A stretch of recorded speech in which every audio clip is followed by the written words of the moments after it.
Você sabe negociar. Existem 5 regras para você aumentar seu faturamento.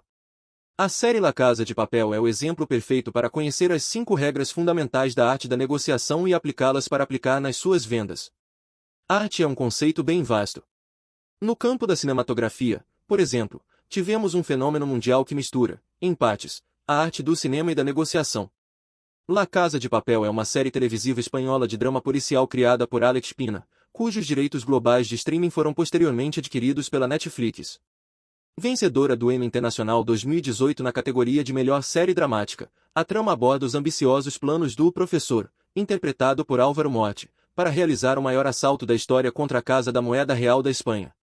Dentre todos os momentos de tirar o fôlego ao longo da série, destacam-se as sessões de negociação entre o professor, líder dos ladrões, e a inspetora policial Raquel Murilo, interpretada pela atriz Itziar Ituno.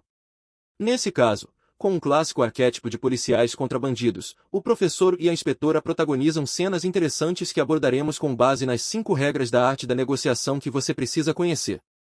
Regra número 1. Pico negociação baseada em princípios.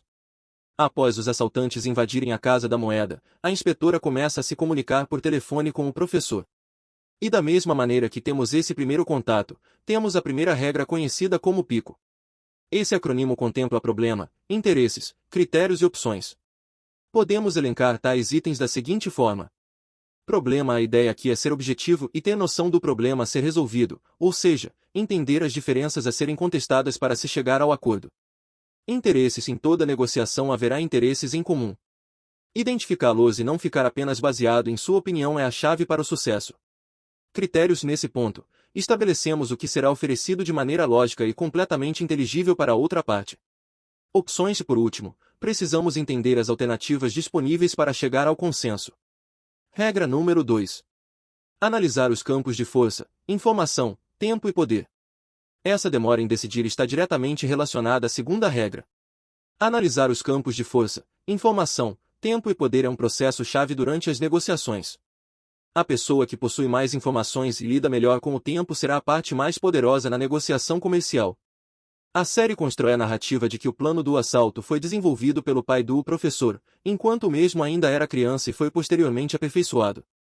Ele conhece todo o manual de negociação policial, quem está na equipe da inspetora, operação da Casa da Moeda e outros fatores que o auxiliam a ganhar tempo e ter poder, além de continuar imprimindo muito dinheiro. Por outro lado, a inspetora tem a pressão da mídia e o desconhecimento com relação ao grupo de ladrões que todos consideram como amadores durante boa parte da série. Regra número 3. Definição da estratégia de negociação. Como terceira regra, temos a definição da estratégia de negociação. Com base no roteiro até então descrito ou caso você tenha assistido à série, dentre os 5 estilos mais comuns de estratégia de negociação a seguir, qual seria o mais plausível para a continuação dessas negociações? Competição. O objetivo é ter mais vantagens e vencer o outro negociador. Geralmente uma das partes sai perdendo ou não há acordo. Acomodação. Consiste em abrir mão do limite de sua própria vontade. Pode se configurar como uma estratégia para conseguir ganhos de relacionamento de longo prazo. Evasão. Para ambos os negociadores, é como se não houvesse um impasse a ser solucionado. Usualmente não leva a resultado algum. Conciliação. Um meio-termo onde as partes acabam cedendo em alguns pontos, mas de uma forma onde as duas não estão tão satisfeitas com o resultado. Colaboração. Ambos os lados conversam muito, expõem fatos, fazem perguntas e sempre estão buscando uma solução comum que agrade a ambos. É facilmente confundida com o ato de ceder. Regra número 4. Mapa: melhor alternativa para um acordo negociado. Alinhado aos pontos discutidos até agora, temos a quarta regra, que é a mapa, conceito desenvolvido Roger Fisher e William Ury. Essas opções serão os pilares de comparação para a decisão de quando aceitar ou desistir. A definição dos termos da mapa se inicia na preparação, excluindo assim a possibilidade de fechar um acordo onde posteriormente percebe-se que não foi o ideal. Cabe ressaltar também a variabilidade das MAPANS. Não necessariamente a utilizada em uma negociação anterior funcionará na próxima, até porque existem muitos cenários e variáveis diferentes a se considerar.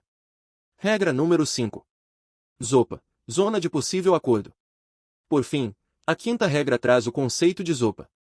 Esse intervalo tende a relacionar os lados mais exteriores, acordo ideal para um lado e para outro, os lados mais interiores, acordo aceitável para um e para outro, e o meio-termo. Ao longo de La Casa de Papel, vemos claramente a sopa de ambas as partes sendo estressada como se fosse um cabo de guerra. Não cabe a nós contarmos o final dessa negociação que fez o mundo parar para assisti-la.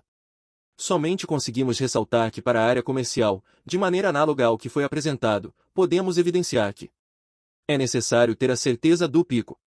Se você não possui esses aspectos de maneira clara e concisa na sua mente, não é possível começar a negociação. Analisar os campos de forças na hora de apresentar a sua proposta comercial, por exemplo, é fundamental. Você detém as informações a respeito da solução e precisa lidar bem com o tempo de apresentação. Isso significa que é o cliente que terá o poder de compra. É nesse momento você precisa convencê-lo a usar esse poder por meio das estratégias de negociação. Quer vender mais? Agende uma conversa.